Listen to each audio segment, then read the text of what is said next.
Shalom, selamat pagi. Kita akan memulai ibadah kita, namun sebelum itu terlebih dahulu kita mau berdoa syafaat. Nanti untuk PDP Sony saya undang ke depan untuk doa syafaat.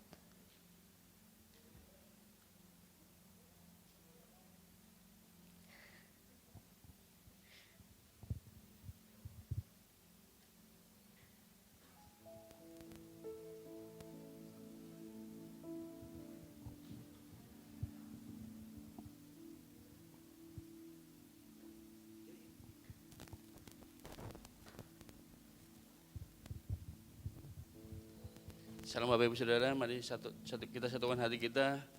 Kita mau berdoa syafaat buat gereja kita, buat keluarga kita, buat bangsa kita.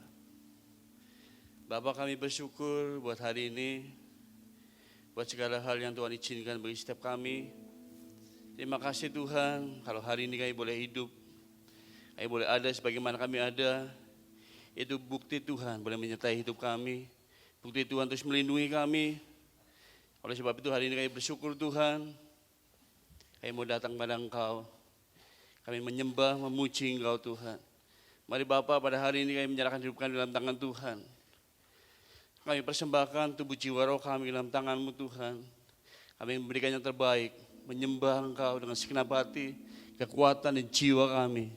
Sebab kami tahu hari ini kami menyembah Allah kami yang hidup, Allah kami yang berkuasa, Allah kami yang dahsyat. Terima kasih Bapak, terima kasih Tuhan. Urapi setiap kami semua hamba-hamba-Mu yang melayani Tuhan. Urapi kami semua sidang jemaat-Mu Tuhan. Berikan roh sukacita bagi setiap kami. Pengurapan Allah turun atas setiap kami.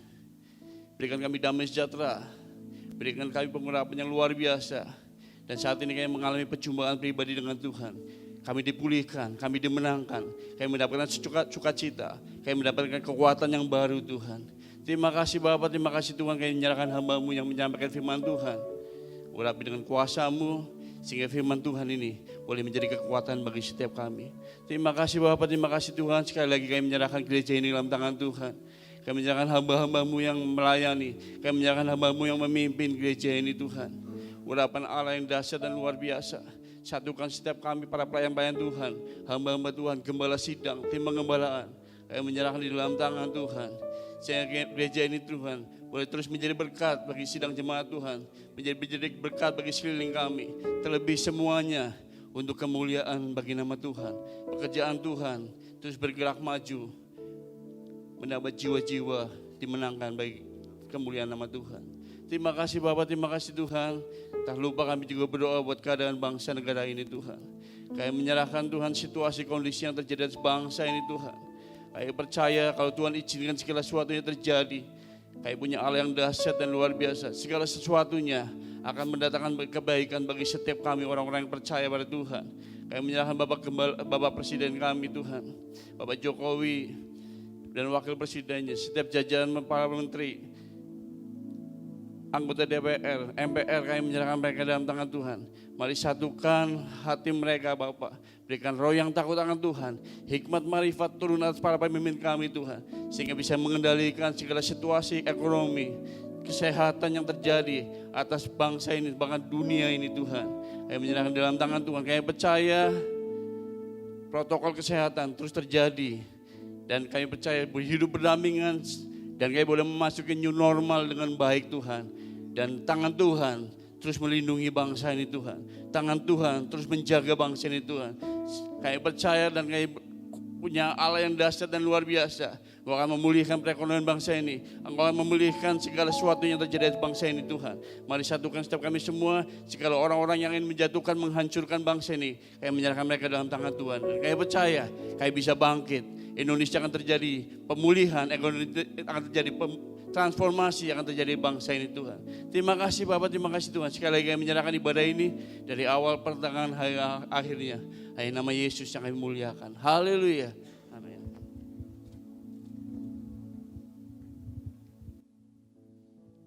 Shalom saudara, kita akan memulai ibadah kita saat pagi hari ini. Mari kita siapkan hati kita, kita angkat pujian kita. Kuat kuasa darah-Mu Tuhan. Amin. Terima kasih Bapa yang baik, terima kasih Tuhan. Tuhan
kasih-Mu yang sempurna,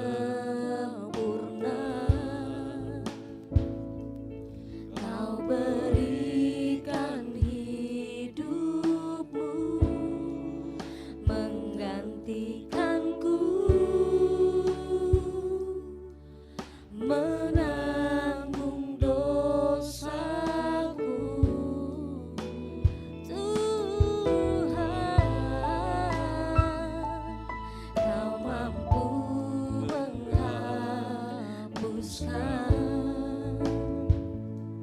segala kesalahan dengan darah-Mu yang kudus mulia. Kuat kuasa darah-Mu membasuh segenap hatiku. Engkau menghidupkan aku, sungguh mulia kuasa, kuat kuasa darah-Mu membasuh segenap hatiku. Engkau menghidupkan aku, sungguh mulia kuasa darah-Mu. Saya undang sidang jemaat untuk bangkit berdiri, kita angkat pujian. Tuhan, kasih-Mu yang sempurna, Kau berikan hidup-Mu menggantikanku, menanggung dosaku. Tuhan, Kau mampu menghapuskan segala kesalahan dengan darah-Mu yang kudus mulia. Kuat kuasa darah-Mu membasuh segenap hatiku. Engkau menghidupkan aku,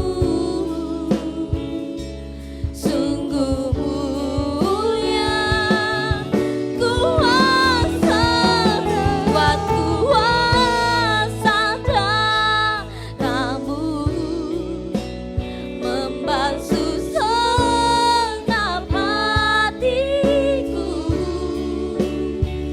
Engkau menghidupkan aku, sungguh mulia kuasa darah-Mu.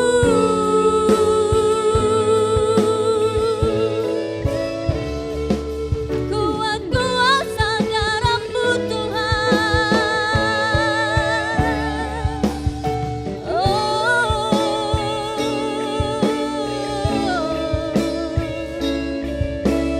Amin Tuhan. Kuat kuasa darah-Mu membasuh segenap hatiku. Engkau menghidupkan aku, sungguh mulia kuasa, kuat kuasa darah-Mu membasuh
Terima kasih Bapa,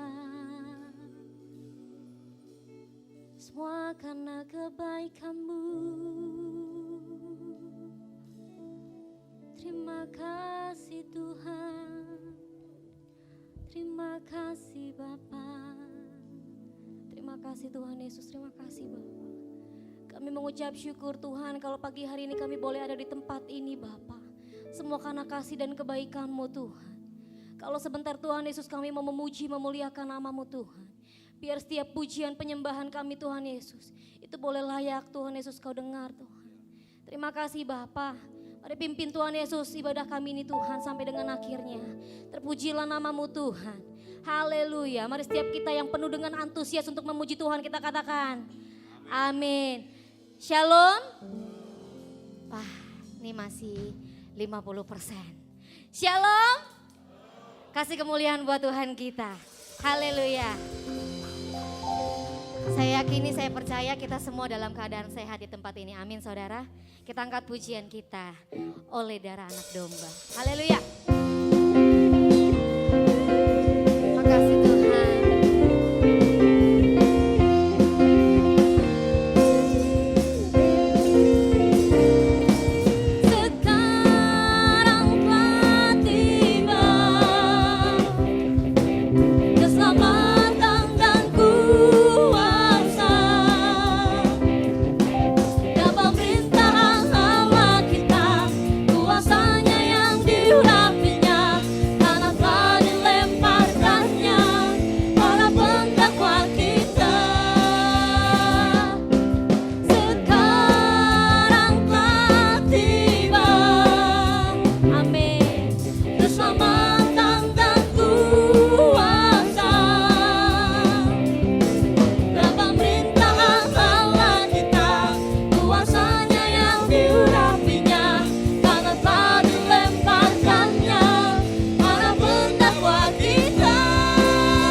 Kita mendengarkan firman Tuhan.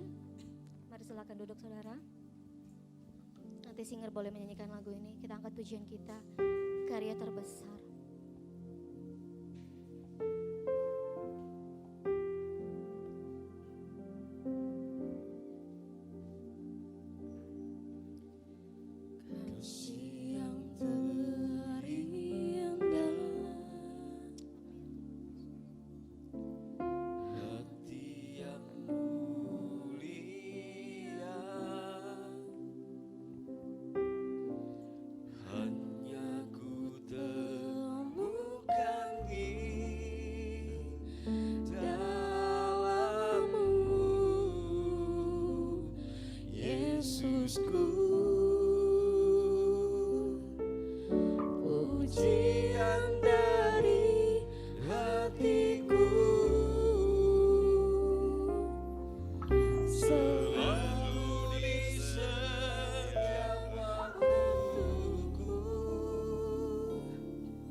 Kasihku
Haleluya. Terima kasih Bapa, terima kasih Tuhan Yesus, terima kasih Roh Kudus. Kami dapat kembali beribadah kepada Tuhan pada jam saat ini dan minggu yang pertama bulan Juli ini. Itu semua karena anugerah-Mu bagi kami. Kasih karunia yang tidak pernah henti-hentinya Engkau limpahkan kepada kami semua. Seberapa banyak kami yang datang Tuhan, mari urapi kami semua.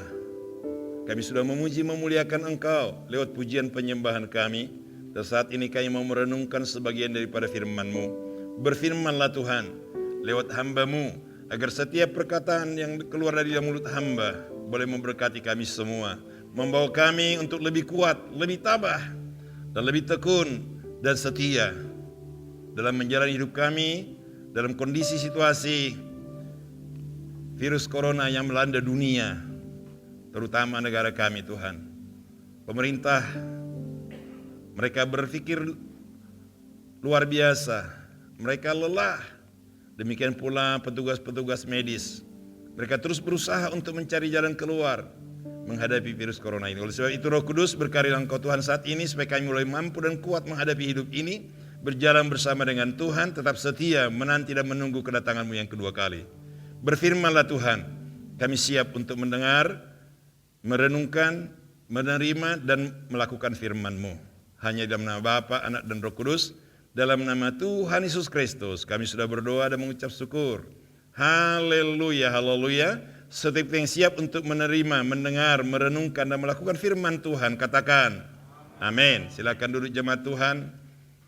Salam, salam, salam. Haleluya, luar biasa ya. Dalam kondisi situasi yang kita hadapi tengah-tengah bangsa ini dan dunia tentunya semuanya nggak ada yang merasa kuat, nggak ada yang merasa hebat, merasa mampu. Semuanya merasa butuh pertolongan, butuh uluran tangan, butuh penyertaan. Saudara kami hari Jumat kemarin BPD DKI, staf BPD DKI berkumpul ngobrol-ngobrol, membicarakan bagaimana kondisi gereja, khususnya gereja Betel Indonesia di DKI ini. Ketua BPD mengeluh. Mengeluhnya kenapa? Ya karena pemasukan nggak ada tapi pengeluaran banyak. Dikatakan BPH memberi tugas BPD DKI 3 provinsi, 3 BPD yang harus ditangani, dibantu. Bantuan tiap bulan 10 juta. Satu BPD, jadi berarti 30 juta. Belum lagi 60 gereja, 60 pendeta yang di bawah apa namanya? Di bawah kondisi yang tidak mampu menghadapi karena keadaan kondisi ini. Karena jemaat, ya biasalah ya, jemaat tidak ibadah, lalu tentu ya maaf kata ini, saya harus terbuka juga kepada saudara. Jadi pendeta yang memang full time, yang hanya harapannya dari gereja, saat ini terus terang kita akui banyak pendeta yang kolab, yang artinya hampir-hampir tidak mampu lagi. Bahkan mereka sampai mencari jalan keluar bagaimana caranya. Dan ini BPD berusaha untuk membantu. Jadi sehingga gereja-gereja yang mampu, yang bisa membantu, kita bantu gitu. Jadi kita dianjurkan untuk membantu, memberi bantuan kepada mereka. Seberapa yang kita bisa bantu. Jadi memang kondisinya saat ini semua. Yang biasanya BPD DKI itu pemasukannya itu, waduh, saldonya tiap bulan banyak. Tapi kali ini boro-boro saldo, defisit. Mengeluh ketua BPD. Lalu kita katakan ya berdoalah. Ya semuanya sesuai dengan rencana Tuhan. Jadi tanpa Tuhan kita tidak akan pernah bisa apa-apa. Nah hari ini kita akan melihat bagaimana tantangan hidup bagi orang yang percaya atau bagi manusia, khususnya zaman sekarang ini, saat-saat ini, di akhir zaman ini. Khususnya bagi orang yang percaya kepada Tuhan. Kita akan lihat bagaimana tantangan hidup. Karena memang sudah Tuhan katakan dari awal, sebelum saudara menjadi orang Kristen, sebelum kita dipanggil menjadi milik kepunyaannya, sudah dikatakannya bahwa hal itu harus kita hadapi. Mari kita buka Alkitab kita untuk menyingkat waktu. Kita buka Alkitab kita Matius pasal yang ke-10. Ayat 16 sampai dengan 20. Matius pasal 10 ayat 16 sampai dengan 20. kita akan baca ayat ini secara bergantian, kita akan lihat ke depan, sudah dibuka di depan. Ya, saya undang dengan hormat untuk kita bangkit berdiri bersama-sama, kita akan baca secara bergantian. Saya ayat yang genap, 16, jemaat Tuhan ayat yang ganjil, 17 dan seterusnya. Demikian bunyi firman Tuhan. Lihat, aku mengutus kamu seperti domba ke tengah-tengah serigala. Sebab itu, hendaklah kamu cerdik seperti ular dan tulus seperti merpati.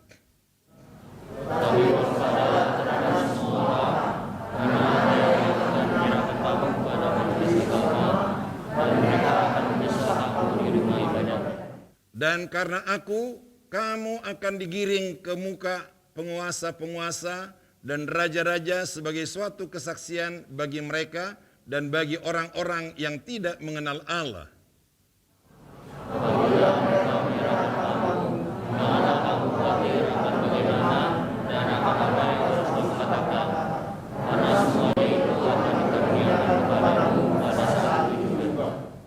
Karena bukan kamu yang berkata-kata, melainkan roh Bapamu, dia yang akan berkata-kata di dalam kamu. Amin untuk firman Tuhan, silakan duduk. Jemaat yang Tuhan kasihi, semua kita yang percaya kepada Tuhan, yang mengalami luar biasa tentu pertolongan Tuhan, anugerah Tuhan, kasih Tuhan, luar biasa. Saudara, apapun yang kita hadapi saat ini secara global, secara bersama-sama, di tengah-tengah hidup ini, ya, udah merupakan harus kewajiban untuk kita tetap hadapi. Belum lagi pribadi-pribadi, tantangan pribadi yang kita hadapi, masalah mungkin masalah kesehatan, masalah ekonomi, masalah yang lain-lain dan sebagainya. Betapa banyaknya tantangan itu. Jadi sebenarnya seperti yang saya katakan tadi, sebelum kita dipanggil Tuhan, dijadikan menjadi milik kepunyaannya, Kristus telah menyatakan itu kepada kita semua lewat firman-Nya. Cuman mungkin kita belum tahu kan, kita nggak pernah dengar firman Tuhan, nggak pernah baca firman Tuhan. Khususnya saya ataupun suku saya, orang Batak, katakan udah Kristen dari sejak belum lahir udah orang Kristen, tapi belum tentu dia tahu ini ayat, walaupun dia sudah dewasa, walaupun dia sudah besar. Karena apa? Anda pernah baca Alkitab. Jadi sehingga tantangan hidup itu dihadapi, begitu menghadapi tantangan hidup, jadi orang yang percaya tidak kuat, rapuh. Karena apa? Karena tidak memiliki firman Tuhan, tidak tahu dan tidak pernah baca firman Tuhan, pernah mempunyai firman Tuhan, tidak mempunyai kekuatan apa-apa. Jemaat yang Tuhan kasih, saya mau katakan kepada kita semua, kekuatan kita bukan terletak pada materi atau pada keadaan dunia ini, tapi kekuatan kita sebagai anak-anak Tuhan, ada kekuatan yang luar biasa menyertai kita. Tanpa kita sadari, kita mampu menjalani hidup ini, kita mampu mengikutinya, kita mampu melakukannya, kita mampu melihat anugerah Allah yang luar biasa itu. Jadi ada kekuatan di luar hidup kita, di luar kemampuan kita, di luar yang nalar kita, di luar pikiran kita, di luar kemampuan kita, di luar keadaan kita. Ada sesuatu tenaga, kekuatan yang senantiasa siap membantu saudara dan saya, membantu kita semua dalam kondisi apapun. Tidak ada pernah perkataan Tuhan Yesus mengatakan, hanya saya menjamin hidup kalian, melindungi kalian tentang ekonomi. Enggak. Tentang kesehatan. Enggak. Semua sisi hidup kita ini, sepanjang kita masih dalam dunia ini, kita menghadapi dunia ini, kita diberi kekuatan oleh Tuhan. Itu sebabnya dikatakan, coba mulai ayat yang ke-16. Buka ayat 16.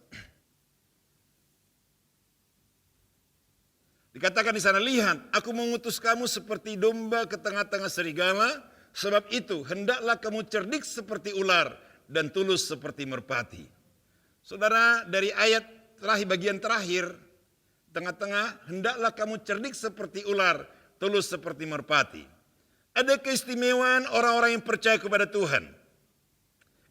Keistimewaannya itu dari mana? Bukan karena pendidikannya, bukan karena dia mempunyai pendidikan, titel, gelar, sabrak-abrak di depan sepanjang jalan, di belakang juga sepanjang jalan. Bukan. Tanpa gelar pun ada kekuatan kita. Mungkin karena kita mempunyai harta benda yang banyak. Bukan. Mempunyai kekuatan, kita strong. Enggak. Bukan karena itu.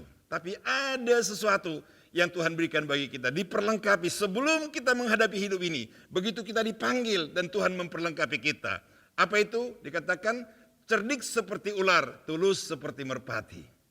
Ini persoalan yang tidak dipahami oleh anak Tuhan. Dalam menghadapi hidup, dikatakan oleh Tuhan, di tengah-tengah masyarakat, dimanapun kamu ada, apapun yang kamu lakukan, apapun yang kamu kerjakan, cerdik seperti ular, tulus seperti merpati. Kenapa cerdik seperti ular? Padahal ular itu kan ular ya ganas kan, pemangsa kan, tapi dikatakan cerdik. Karena apa? Dia cerdik. Dia bisa memakan mangsa yang lebih besar dari dia. Ya, kalau saya menonton film tentang binatang-binatang, saya melihat, waduh luar biasa. Gajah bisa ditaklukkan oleh ular kadangkala. Yang ular yang gede tapi ya, ular kecil yang enggak. Semua bisa ditaklukkan oleh ular.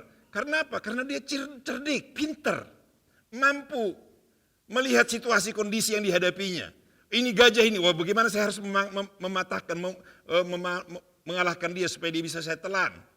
Oh ini kecil ini, oh gampang ini mah. Jadi dia lihai, dia punya pemikiran-pemikiran yang luas, yang banyak, yang cerdik, mampu mengatasi segala persoalannya. Kalau dia lapar, ya dia mampu juga menghadapinya. Bagaimana dia harus menghadapi kelaparan itu. Jadi cerdik. Makanya kita sebagai anak Tuhan harus cerdik. Dari mana itu kecerdikan? Dengan kesetiaan kita. Salomo mengatakan, ya di Amsal itu, takut akan Tuhan itulah permulaan pengetahuan. Jadi kita harus memiliki rasa takut kepada Tuhan. Takut kepada Tuhan itu seringkali kita dengar dari hamba-hamba Tuhan maupun dari saya sendiri, seringkali katakan takut akan Tuhan tidak bisa disamakan dengan takut kepada manusia. Takut dengan keadaan ini tidak. Takut dengan Tuhan itu artinya kalau kita memiliki takut akan Tuhan maka kita melakukan apa yang menjadi kehendak Tuhan. Mengerjakan apa yang Tuhan mau. Melakukan apa yang Tuhan mau dari hidup kita. Bukan berdiam diri. Mempersiapkan diri kita sebagai orang-orang yang percaya kepada Tuhan. Takut akan Tuhan membenahi hidup kita. Mengoreksi diri kita. Adakah kita berkenan di mata Tuhan? Adakah kita sesuai dengan firman Tuhan? Adakah kita melakukan kehendaknya? Atau saya ini melakukan hanya untuk kepentingan diri saya sendiri? Atau untuk supaya saya dikenal orang? Atau supaya saya dihormati orang? Itukah yang kita lakukan? Itu namanya cerdik. Mengoreksi. Menilai diri kita. Bukan orang lain yang kita nilai, tapi diri kita. Bukan kemampuan orang lain yang kita ukur, kemampuan kita. Bukan kesanggupan orang lain yang kita nilai, bukan. Tapi keadaan kita yang kita nilai. Bagaimana kita, cerdiklah kita menghadapi hidup ini. Tapi betapa banyaknya anak Tuhan. Betapa banyaknya orang-orang yang percaya kepada Tuhan hanya menilai orang lain. Hanya melihat orang lain. Tidak melihat keadaannya sendiri. Padahal keadaannya sudah rapuh. Tapi dia selalu berpikir, saya kuat dan saya mampu. Tuhan cerdik dan tulus. Tulus itu artinya tidak ada neko-neko di sana. Tidak ada pemikiran-pemikiran yang yang negatif di sana. Tidak ada pemikiran-pemikiran yang hanya mencari keuntungan diri sendiri, kepentingan diri sendiri, tidak. Tulus itu artinya rela melakukan segala sesuatu tanpa ada motivasi untuk kepentingan pribadi. Rela mengerjakan segala sesuatu tanpa motivasi supaya saya mendapatkan upah. Rela melakukan sesuatu kepada sesama tanpa melihat supaya saya dihargai. Tapi betapa banyaknya anak Tuhan. Kita nggak usah berbicara orang banyak sanalah. Betapa banyaknya anak Tuhan, orang-orang yang percaya kepada Tuhan, yang sudah menyerahkan hidupnya kepada Tuhan. Mengakui Yesus adalah penguasa tunggal dalam hidupku. Itu kan kita gembor-gemborkan setelah kita ikut SPY, ikut Dolos Camp, ikut apa lagi pendalaman pria sejati, wanita bijak. Wanita apa lagi? Kalau Betel mengatakan wanita apa? Betel mengatakan bukan wanita bijak, wanita apa ya? Berdampak, wanita berdampak. Berdampakkah kita sekarang ini? Ada lagi pengajaran GBI mengikuti pria sejati, maka dibuat modul pria sejati GBI sepanjang kehidupan. Betulkah kita menjadi bapak sepanjang kehidupan? Apa artinya bapak menjadi sepanjang kehidupan itu? Bapak sepanjang kehidupan itu artinya punya kasih. Bukan hanya kepada anak-anak kita, tapi bagi orang yang kita bisa menjadi bapak bagi dia. Siapapun orang itu. Tapi banyak kali kita lihat, justru saya melihat pria-pria sejati, pengajar-pengajar pria sejati, orang-orang yang terlibat dalam pria sejati, orang yang terlibat dalam bapak sepanjang kehidupan ini justru mereka yang rapuh menjalankan tugasnya. Lalu saya katakan kepada mereka, ya termasuk saya juga, ya karena saya terlibat dalam pria sejati dulu. Makanya saya mundur dari pria sejati, karena apa? Saya nggak mampu memberi contoh yang benar-benar contoh teladan. Saya katakan aku mundur. Kenapa mundur? Saya mau konsentrasi melayani gereja saya. Itu alasan saya. Padahal karena saya tidak mampu menjadi contoh sebagaimana pria sejati. Ya saya ketua panitia. Saya ketua satu wilayah. Saya katakan nggak mau saya, udah nggak mau, saya mau mundur aja, nggak bisa. Saya harus jadi ketua, saya harus jadi ketua panitia pelaksana, memulihkan pendeta-pendeta yang lebih tua dari saya lagi banyak. Saya sendiri tidak dipulihkan, gimana? Ya saya mau belajar, dipulihkan, mau belajar. Tapi kalau kita belum melakukannya sepenuhnya, belum bisa menjadi contoh 100%, jangan pernah mau melakukan gembar-gembor keadaan itu. Tapi kita belajar. Tidak berarti saya mundur, saya tidak mau belajar. Saya tetap belajar membenahi diri saya. Nah jadi kalau kita penguasa tunggal dalam hidupku, tunjukkan kecerdikanmu, tunjukkan ketulusan hatimu, menyatakan bahwa Yesus penguasa tunggal. Artinya apapun kesulitan yang kita hadapi, apapun kesukaran yang kita alami, apapun tertepaan orang, kita tidak pernah menjadi uring-uringan atau menjadi putus asa atau mundur. Kalau kita mundur menghadapi baru perkataan orang, itu namanya kita tidak mengakui Yesus penguasa tunggal. Kita mengatakan, aku penguasa tunggal dalam diriku. Karena apa? Kalau saya diterpurukin, saya sakit hati, itu namanya penguasa tunggal dalam dirimu. Karena apa? Tersinggung. Kau tidak melihat penghargaan orang, penghormatan orang. Karena apa? Yang dihormati itu bukan kita. Kalau kita melakukan sesuatu, mengerjakan segala sesuatu, bukan kita yang minta dihargai atau diminta jasa, bukan. Tuhan yang harus dihormati, Tuhan yang harus dihargai, Tuhan harus yang diagungkan lewat perbuatan kita. Amin. Saudara yang kata Tuhan, adakah seperti itu? Maka Tuhan katakan, Rasul Petrus katakan, ya, Allah menjadikan kita menjadi imamat yang rajani. Menjadi kepunyaan Allah sendiri, dikuduskan oleh Allah. Untuk apa? Melakukan perkara-perkara besar. Perkara besar itu apa? Itu tadi. Sekalipun kita diterpurukin orang, sekalipun kita dibully orang, kita tidak pernah mau mundur. Sedikit pun, setapak kaki pun kita tidak akan pernah undur sebagai anak Tuhan, sebagai orang yang percaya kepada Tuhan, sebagai pelayan-pelayan Tuhan. Apapun tantangannya, jangankan orang dalam lingkungan kita, pribadi kita, keluarga kita diterpurukin, dibully, kita tidak akan pernah putus asa. Tidak pernah menyerah. Kita akan menyerah pada kondisi apapun. Itu karena ada nyanyian kita mengatakan kita akan pernah menyerah. Karena apa? Ada Tuhan menyertai kita. Jadi cerdik seperti ular, tulus seperti merpati. Saudara lihat merpati itu tulusannya apa? Tulus, dia datang dekat sama kita. Kalau dia mau terbang datang, kita kasih makan dia dekat. Tapi kalau kita mau tangkap dia lari. Itu namanya apa? Tulus. Dia datang, nggak takut. Jadi anak Tuhan itu tidak pernah takut dalam kondisi situasi apapun. Khususnya saat ini. Saya bukan mengatakan saudara takut, enggak. Kita jaga jarak, ya, jaga protokol kesehatan. Saudara yang kasih Tuhan, kalau kita jaga protokol kesehatan ini, ngapain harus takut? Kami kemarin di pertemuan pejabat atau pengurus staf BPD DKI, karena ada untuk mengadakan kebaktian begini banyak trik-triknya. Ya, tempoh hari juga waktu kita pertemuan di Kecamatan Kosambi, para tokoh-tokoh agama Kecamatan Kosambi, Pak Camat memberikan memberikan dorongan. Boleh ibadah di masjid, di gereja boleh ibadah, tapi jaga jarak. Lalu kemudian ada penanggung jawabnya. Lalu ajukan surat kepada kecamatan. Nanti camat akan memberikan surat izin untuk ibadah, menjalankan ibadah. Tapi para hamba-hamba Tuhan, pendeta-pendeta melihat ada kalau kita minta izin, ini menjadi dilema, menjadi presiden buruk ke depan gereja Tuhan. Sehingga ada banyak pendeta mengatakan tidak perlu. Termasuk saya juga tempoh hari sudah sempat saya suruh Arif, saya suruh Robin bikin surat itu.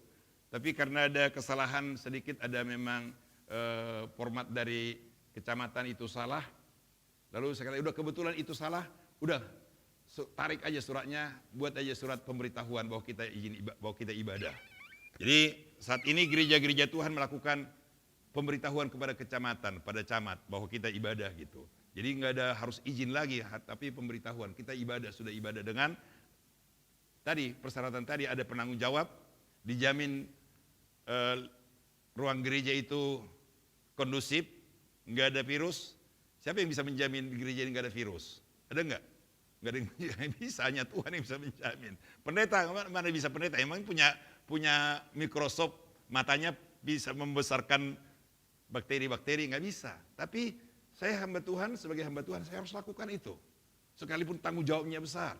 Itu sebabnya saya katakan kepada teman-teman, kalau saudara tidak bisa, kepada pendeta-pendeta khususnya di Kecamatan Kosambi ini, kalau saudara tidak bisa memberikan jarak yang aman di gereja, lebih baik jangan ibadah. Karena apa? Kalau sampai ada terjadi jemaat itu yang terkena, yang dipanggil bukan jemaat, yang dipanggil pendetanya.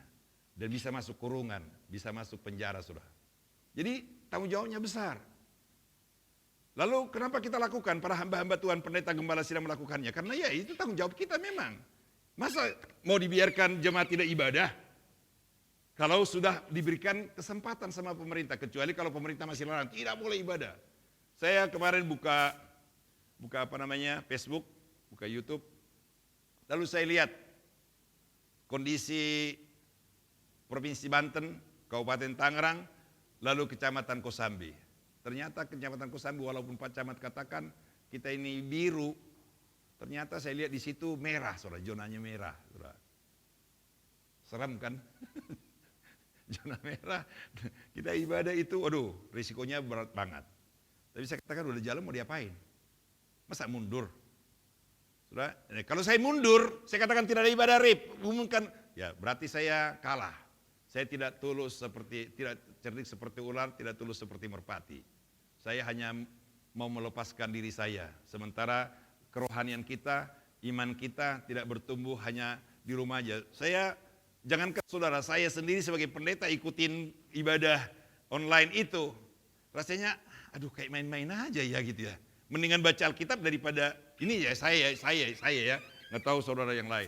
Maka saya katakan, aduh gimana nih ibadah ini kok nggak ada, belum pernah terjadi. Begitu dikatakan Pak Camat boleh, aduh rasanya saya lepas dari tekanan yang amat besar, dari penjara rasanya. Tuhan terima kasih, kami dikasih kesempatan ibadah. Maka saya langsung katakan, Rip, kita mulai ibadah. Jangan minggu ini Pak, minggu depan aja. Makanya minggu tanggal 7 kita tidak ibadah, tapi tanggal 14-nya kita ibadah bulan Juni yang lalu. Saudara kata, jadi kita harus mempergunakan kesempatan yang Tuhan berikan bagi kita, dan kita ikuti apa yang Tuhan mau dari kita. Cerdik seperti ular, tulus seperti merpati. Walaupun kita di tengah-tengah kondisi yang sangat menakutkan ini, kita cerdik. Cerdiknya bagaimana? Saudara, mungkin di PHK, ya ada banyak orang katakan, aduh Pak, khususnya pendeta-pendeta ini, bukan hanya di Kecamatan Kosambi, hampir seluruh Indonesia. Pak, gimana Pak? Kolekte nggak ada, perpuluhan nggak ada. Ya saya berkata, emang kamu makan dari perpuluhan, makan dari kolekte, makan dari berkat Tuhan. Halo? Saya mau katakan, bukan saya mau mengatakan bahwa perpuluhan persembahan saudara tidak berarti banget buat gereja ini. Persembahan saudara, perpuluhan saudara berarti banget buat gereja ini.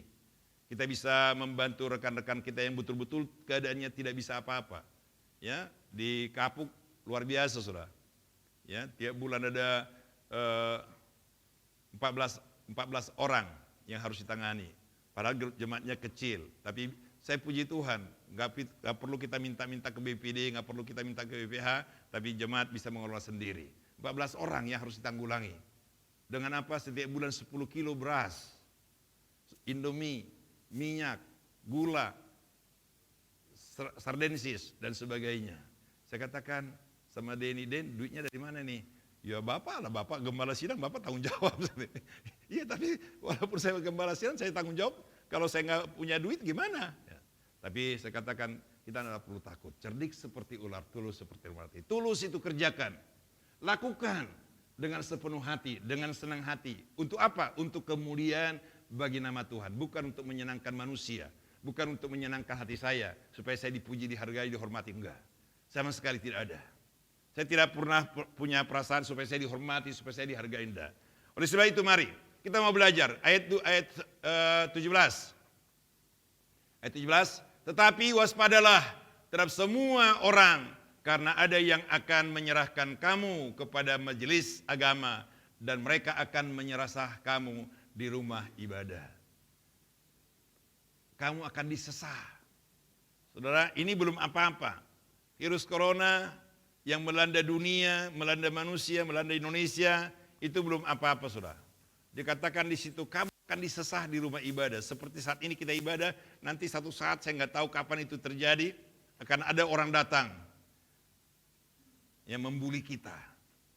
Kamu masih ibadah, kamu masih memuji Tuhan, kamu masih beribadah kepada Allahmu, saya udah katakan tidak boleh. Nah, kita dibuli, saudara.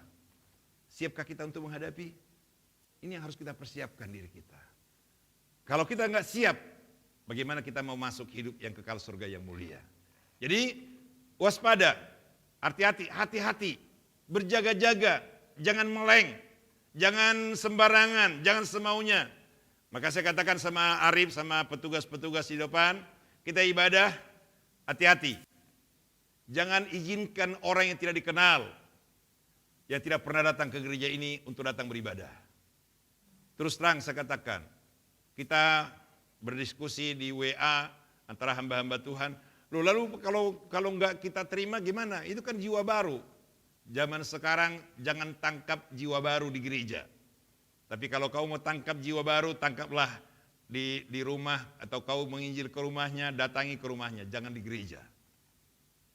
Karena apa? Kondisinya sangat luar biasa. Kalau orang datang ke sini beribadah, kita nggak pernah kenal, tiba-tiba dia punya virus corona, kena kita semua kan?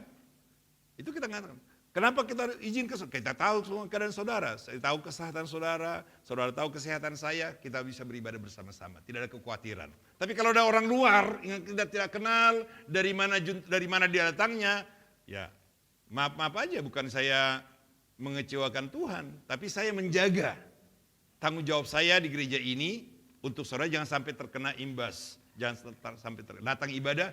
Tuh Bapak Gembala sih suruh ibadah sih, tuh nyatanya tuh si Anu kena itu. Nah, yang kena kan saya, bukan saudara. Bukan orang itu yang datang, orang baru itu. Saya, jadi saya harus tanggung jawab. Nah, saya katakan sama Arif, sama petugas, jangan terima, suruh pulang. Orang-orang juga, siapapun, apapun dia jemaat, kalau sudah lewat 37,5 sudah suhu udaranya, suruh istirahat dulu, jangan suruh masuk. Kalau masih belum, suruh pulang.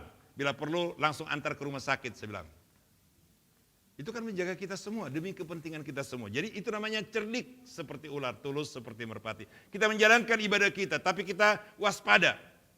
Melihat kondisinya, melihat situasinya, lalu kemudian kita berjaga-jaga, lalu kita siap sedia menghadapinya. Nah, oleh sebab itu, dalam kondisi situasi seperti ini, apa yang harus kita lakukan? Sebagaimana tadi saya katakan tantangan ya hidup orang percaya. Bagaimana kita menghadapi tantangan hidup ini? Yang pertama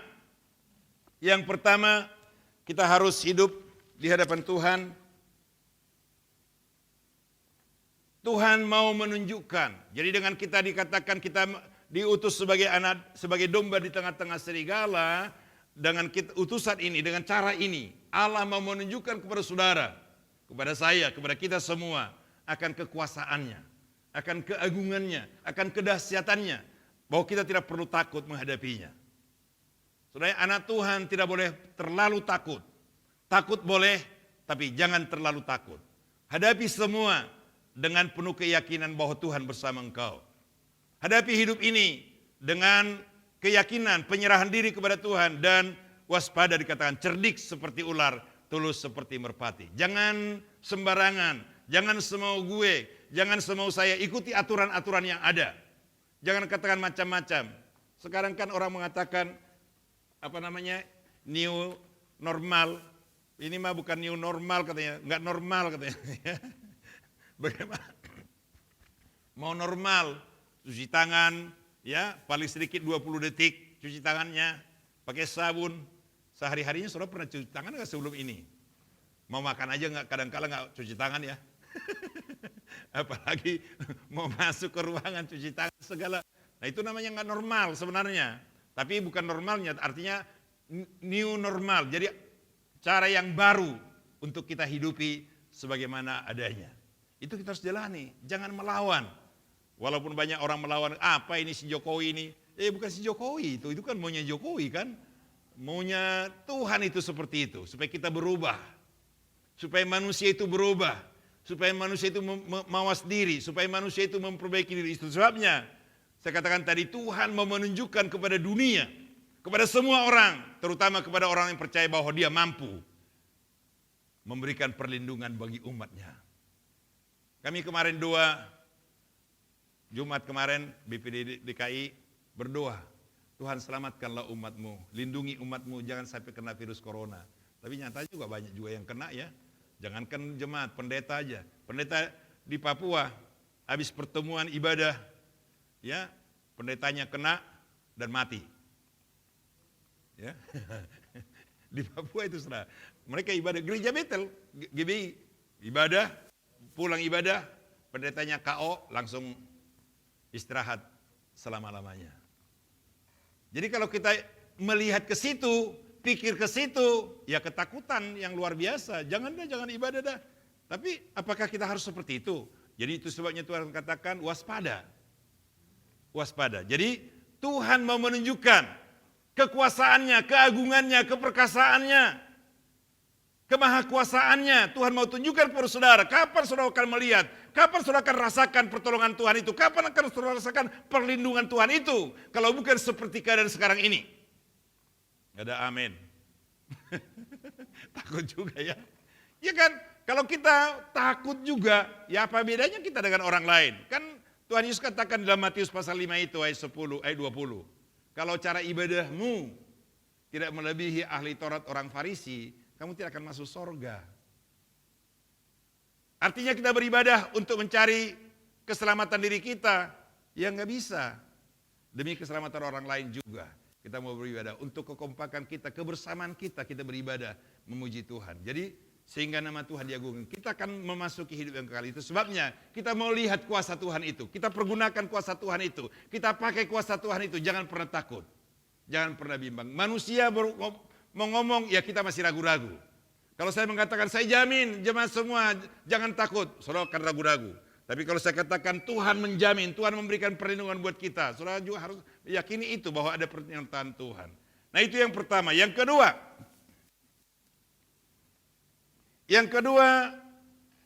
tantangan hidup orang percaya itu lewat ayat-ayat yang kita baca tadi. Apakah kita tetap teguh menjalankan panggilan kita dan bersandar kepada Tuhan. Dalam kondisi seperti ini, apakah kita tetap setia? Apakah kita tetap ibadah kepada Tuhan? Apakah kita tetap melakukan tugas-tugas kita sebagai anak Tuhan, sebagai orang yang hamba Tuhan, sebagai pelayan Tuhan? Apakah kita akan siap melakukannya? Atau, aduh ngeri, takut, enggak saya nggak mau melayani dulu. Saya nggak mau khotbah dulu. Ya, kalau urusan pribadi, ada suatu hal pribadi karena kita merasa kita belum siap, ya itu nggak apa-apa. Tapi kalau kondisi virus corona ini mengatakan kita takut ibadah, takut melayani, itu hati-hati. Berarti saudara tidak setia melakukan panggilanmu sebagai anak Tuhan. Berarti saudara tidak taat kepada perintah-perintah Tuhan. Berarti saudara tidak mau menjalankan tugas saudara sebagai anak Tuhan, sebagai orang-orang yang dipanggil Tuhan, sebagai umat kepunyaannya. Sebab itu kita mau tetap setia ibadah kepada Tuhan apapun kondisinya. Itu sebabnya Rasul Paulus mengatakan dalam 1 Korintus pasal 14 ayat 20. Saudara-saudara, janganlah sama seperti anak-anak dalam pemikiranmu. Jadilah anak-anak dalam kejahatan, tetapi dewasalah dalam pemikiranmu. Rasul Paulus katakan, janganlah seperti anak-anak dalam pemikiran, tapi dewasalah. Jadilah orang dewasa. Artinya orang dewasa itu tadi, ya, cerdik seperti ular, tulus seperti merpati. Datang ibadah bukan berarti sembrono, semau gue, enggak. Ikutin aturan, ikutin protokolnya, taati protokolnya. Supaya apa? Jangan sampai terkena imbas. Karena apa? Pelanggaran-pelanggaran itu membuat kita menjadi terkena imbas. Saudara boleh perhatikan, boleh lihat di dunia pergaulan saudara sehari-hari sana, lihat saudara. Orang yang tidak taat, orang yang tidak mau setia, orang yang tidak mau disiplin, itu akan kena imbas. Saudara lihat orang-orang kecelakaan itu orang yang taat enggak? Enggak. Enggak disiplin mereka, maka mereka kecelakaan. Karena mereka enggak disiplin, enggak taat kepada aturan, ya mereka disiplin. Udah dikatakan anak kecil di bawah umur belum boleh bawa motor ke jalanan, izinkan anak motor ke jalanan. Dia enggak tahu bagaimana cara mengendalikan motor, enggak tahu caranya menghindari bahaya. Hancurlah hidupnya. Itu salah satu yang kecil. Jadi saudara boleh lihat, dalam kehidupan keseharian, dalam pergaulanmu, dalam kehidupan kita, dalam rumah tangga kita, dalam keluarga kita lihat. Orang-orang yang tidak mau taat, orang-orang yang tidak mau setia, orang-orang yang tidak mau melakukan apa yang Tuhan mau dalam hidup kita, saudara lihat, justru hidupnya akan terpuruk. Ya, akan terpuruk. Oh, saya beribadah di rumah. Iya, beribadah di rumah. Saya sudah katakan tadi, ibadah di rumah itu ya, memang bisa kita ngomong, tapi nyatanya kita alami enggak? Ada enggak? Saya jujur aja, jujur. Selama kurang lebih 3 bulan tempoh hari, kita ibadah online. Ada yang merasa kuat enggak lewat firman Tuhan, lewat pelayanan itu? Ada yang merasa kuat enggak? Cuman kayak hiburan aja kan? Enggak menambah iman kita seperti kita datang di gereja. Beda rasanya, beda banget. Itu sebabnya saya enggak sejahtera rasanya. Aduh, gimana nih, sampai kapan ini begini? Kalau begini nih, waduh, anak Tuhan bisa pada kendor ini, imannya pada rontok ini. Makanya ada orang mengatakan, para hamba-hamba Tuhan mengatakan, ini trik iblis menutup gereja. Triknya iblis, siasatnya iblis menutup gereja. Supaya gereja tidak dipergunakan untuk ibadah. Kalau gereja tidak ibadah, anak-anak Tuhan tidak ibadah, bagaimana mau pertumbuhan rohaninya? Mati semua. Rohaninya menjadi mati, habis semua. Masuk neraka semua. Jadi oleh sebab itu mari kita mau jalankan tugas kita. Kita mau disiplin, kita mau teguh menjalankan tugas-tugas panggilan kita sebagai anak-anak Tuhan. Supaya kita bisa melihat anugerah Allah, penyertaan Tuhan dalam hidupmu. Kalau kita sudah taat, setia, dan mau melakukannya dengan rajin, saya percaya gak ada yang perlu ditakutin, gak ada perlu dikhawatirkan. Yang ketiga, saudara Tuhan tidak mau melihat orang-orang yang dipanggil itu dalam kondisi mengandalkan kekuatan sendiri. Tuhan tidak mau saudara dan saya kita merasa mampu. Kita merasa saya kuat, saya bisa, saya hebat, saya bisa mengatasi semuanya. Sekalipun saya katakan tadi, kita punya kecerdasan, pinter, pendidikannya luar biasa, ya. Sekalipun kita punya deposito banyak, tabungan banyak, tapi apakah itu bisa diandalkan? Belum tentu. Kalau saudara mengandalkan itu, bisa-bisa Tuhan izinkan dibobol sama orang pencuri. Loh, tabungan di bank itu kan bisa dibobol sama pencuri, saudara. Jangan kalau saudara pikir saudara di rumah aja bisa dibobol maling, di tabunganmu dibobol. Ada banyak kejadian peristiwa sudah terjadi seperti itu kan. Nah oleh sebab itu, jangan andalkan itu. Allah tidak mau. Yesus tidak mau kita sebagai orang yang percaya mengandalkan kekuatan manusia, mengandalkan dunia ini. Tapi kita hanya mengandalkan kuasa Tuhan, firman Tuhan, Roh Kudus akan memampukan kita untuk menghadapi hidup ini, memampukan kita untuk menjalani hidup ini. Jangan pernah khawatir. Saudara Tuhan, saya sudah katakan waktu minggu pertama kita ibadah pada tanggal 14 Juni yang lalu. Saudara, adik saya dalam keadaan sudah tidak berdaya. Dia mau ke sawah, nggak punya modal lagi. Mau beli bibit, nggak bisa. Mau nyuruh orang upah untuk memacul sawahnya, nggak punya duit lagi. Ya. Saya telepon dia, nggak ngomong apa-apa. Biasanya kalau dia punya kesulitan, apalagi saya udah pas telepon dia, pasti dia ngomong, "Bang, tolong bantulah begini nih." Tapi kali itu dia nggak mau ngomong sama sekali. Keadaannya itu sangat memprihatinkan. Dia nggak panen. Hasil panennya hancur semua. Lalu kemudian, ya udah saya pikir jalan biasa aja. Lalu saya telepon mamanya si Togu. Mamanya Togu yang ngomong, "Bang, tahu nggak kondisinya bapaknya si Robin?" Ya saya nggak tahu. Saya baru telepon dia tadi. Nggak ngomong apa-apa. Coba deh, tanya dah. Kasihan mereka, nggak bisa ke sawah, nggak bisa beli bibit lagi, nggak bisa ngupah orang untuk nggak punya duit lagi. Saya katakan, kok seperti banget, begitu banget. Ini orang kok, kok sepertinya udah mampu mengatasi dirinya sendiri. Lalu saya setelah selesai telepon bapaknya si Togu, saya telepon bapaknya si Robin. Gimana kondisi kalian? Gimana sawahmu? Nggak bisa ke sawah bang. Kok nggak bisa? Kenapa? Nggak punya uang mengupah tukang pacul. Nggak punya uang beli bibit. Lo kan ngomong tadi, waktu saya telepon tadi, ya saya nggak mau mengandalkan abang, saya mau mengandalkan Tuhan aja. Saya mau tunjukkan bahwa saya punya iman. Saya katakan, ya bukan berarti kau nggak mengandalkan imanmu kalau kau ngomong kesulitanmu kepada saya kan abangmu. Saya kan orang tuamu, saya katakan. Iya sih, iya betul, tapi yang lebih saya andalkan adalah Tuhan saya. Sedangkan Tuhan luar biasa, saya katakan. Kamu kali ini luar biasa. Virus corona membuat kau dewasa iman, saya katakan. Selama ini kau selalu mengandalkan bang tolong bang, dikit-dikit bang tolong bang. Ya, saya selalu kalau udah minta tolong sama saya arahkan kepada istri saya, nih sama kakakmu aja kau minta tolong. Saya tidak mau, artinya saya diandalkan. Nanti istri saya tersinggung, saya pikir kalau saya terus memberi bantuan tanpa dia tahu. Lalu saya katakan, nih sama kakakmu aja. Nah justru akhirnya saya kasih, dan mereka bisa ke sawah lagi. Nah, jadi saudara itu, artinya dia tidak mau mengharapkan manusia, walaupun manusia itu bisa membantu dia. Pasti bisa, nggak ada alasan bagi saya untuk tidak membantu dia. Nggak ada alasan bagi saya untuk tidak mau memberi kepada dia dalam kondisi seperti itu. Dalam tidak kondisi seperti itu saya harus bantu, apalagi kondisi seperti itu. Jadi saya katakan, memang kalau kita mengandalkan Tuhan, Tuhan itu akan pasti membuka jalan bagi kita. Tidak ada yang sulit bagi Tuhan. Oleh sebab itu, mari setia, jalankan tugasmu dengan taat. Jangan pernah lihat pengaruh-pengaruh lain. Kan dikatakan waspada. Ya, kondisi situasi yang kita hadapi ini kita waspada, hati-hati. Benahi hidup, benahi dirimu, benahi ekonomimu, benahi rumah tanggamu, benahi semua perjalanan hidupmu.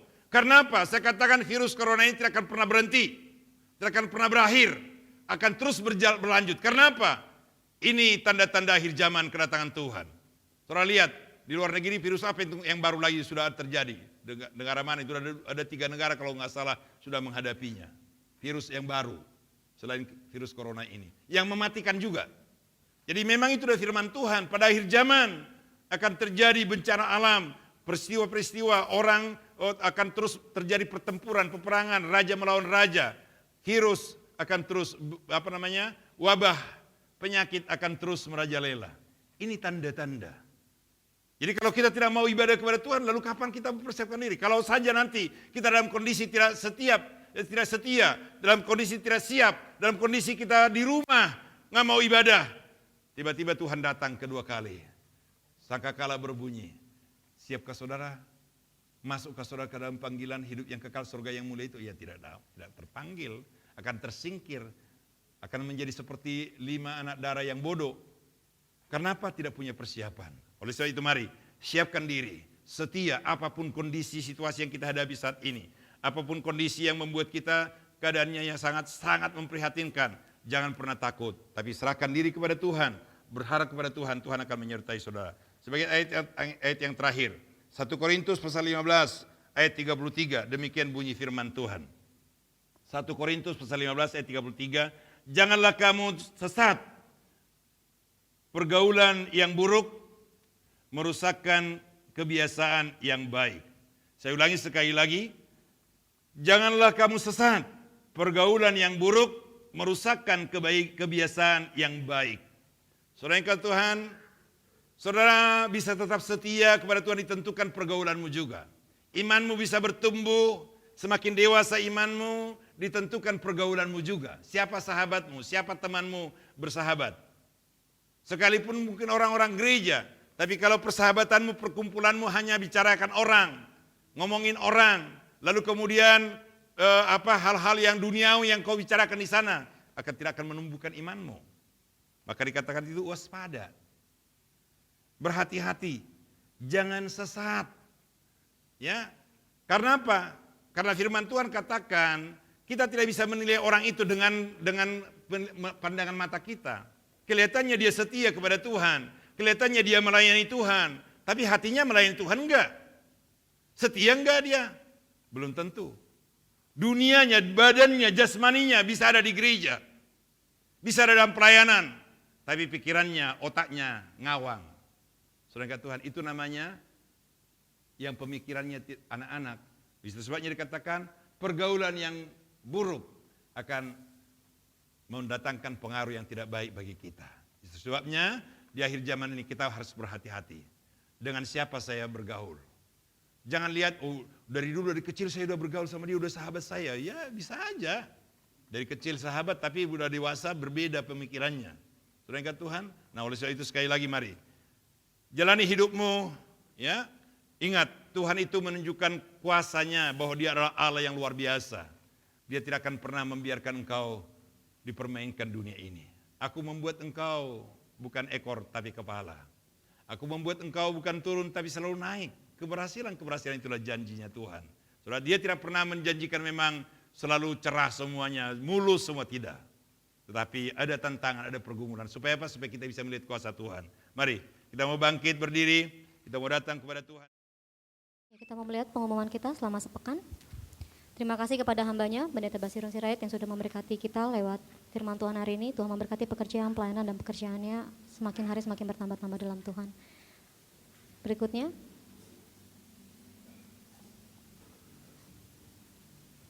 Informasi ibadah minggu akan diinformasikan langsung melalui akun media sosial GBI Episkopos.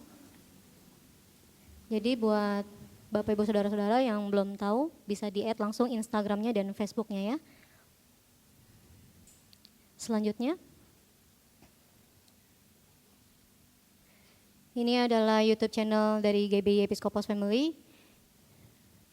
Dan untuk ibadah sore, bilangin saudara-saudara yang lainnya bisa dilihat langsung di YouTube ya.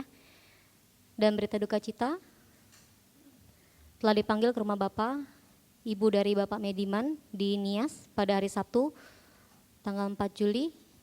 Biar Tuhan yang memberikan penghiburan untuk keluarga besarnya. Bagi jemaat yang tidak dapat hadir untuk beribadah di gereja, bisa beribadah online via channel YouTube GBI Episkopos jam 5 sore. Ada lagi?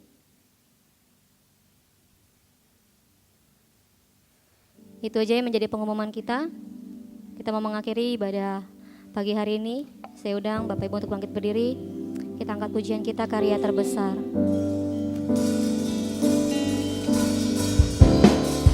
Karya terbesar dalam hidupku, pengorbananmu yang selamatkanku. Engkaulah harta yang tak ternilai, yang ku miliki dan ku hargai.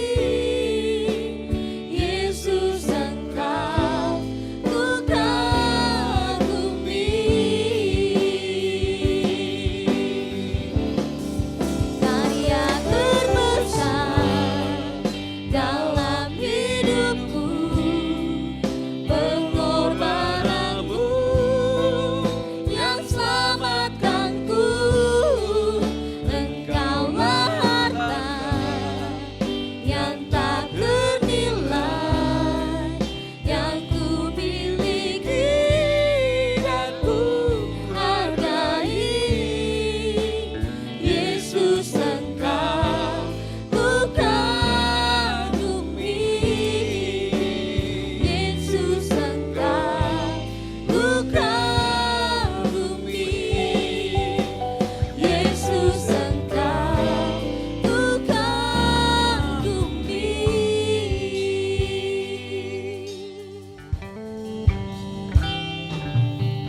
Mari kita berdoa, doa Bapa kami.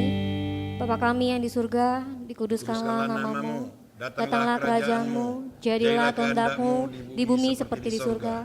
Berikanlah kami pada hari ini makanan kami yang secukupnya, dan ampunilah kami akan kesalahan kami, seperti kami juga mengampuni orang yang bersalah kepada kami. Dan janganlah membawa kami ke dalam pencobaan, tetapi lepaskanlah kami daripada yang jahat. Karena Engkaulah yang punya kerajaan dan kuasa dan kemuliaan sampai selama-lamanya. Jemaat yang Tuhan kasihi, buka hatimu, kedangkan tanganmu, terimalah berkat-berkat Allah.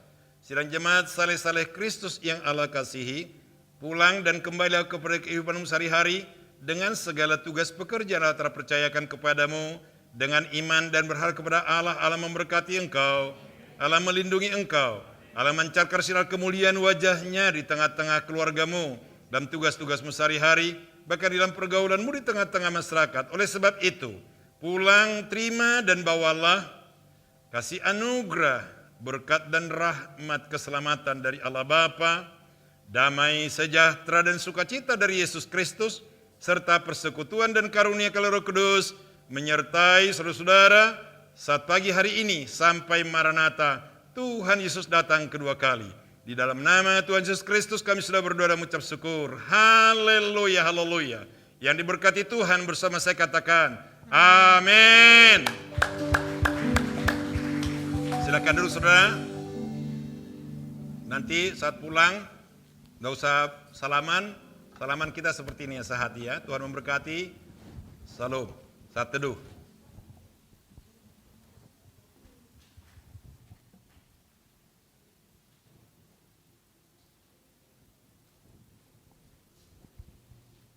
Amin.